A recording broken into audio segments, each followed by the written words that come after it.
बिस्मिल्लाहिर्रहमानिर्रहीम। सबक टेवीहों आ। सुबुह न आहे दूर साथी। सवाल: हिन गीत में तव्हांखे कहिड़ी ॻाल्हि पसंदि आहे? जवाब: हिन गीत में असांखे सवेर सुबुह जो बेदार थियण या बेदार थी उथण जी ॻाल्हि पसंदि आहे। सुबुह जो सवेर बेदार थी जेको उथे थो उहो तमामु बहितरीनु अमल आहे। इन सवाल जो जवाबु हिन गीत में असांखे सुबुह सवेर जो बेदार थी उथण जी ॻाल्हि पसंदि आहे। सुबुह न आहे दूर मां शाइर जी छा मुराद आहे? जवाब: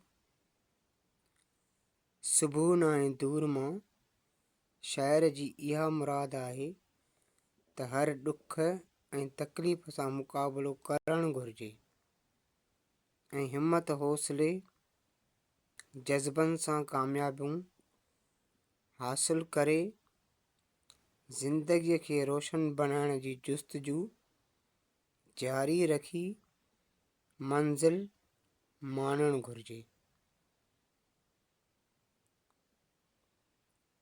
सवाल: कारियूं रातियूं मां शाइर जी छा मुराद आहे? जवाब: कारियुनि रातियुनि मां शाइर जी मुराद अहंज ऐं तकलीफ़ूं आहिनि। कारियुनि रातियुनि मां शाइर जी मुराद अहंज ऐं तकलीफ़ूं आहिनि। सवाल: हिन गीत में शाइर रफ़ीक़नि खे छा लाइ जाॻाइण थो घुरे? जवाब: हिन गीत में शाइर रफ़ीक़नि यानी साथियुनि खे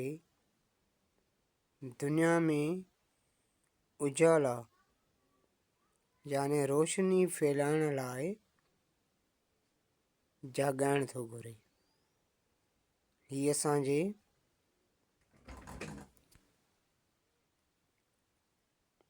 टेवीह सबक 6 दर्जे जे 23 सबक सुबुह न आहे दूर साथी जे सुवालनि जा जवाब जेके अॼु असीं पढ़ियासीं।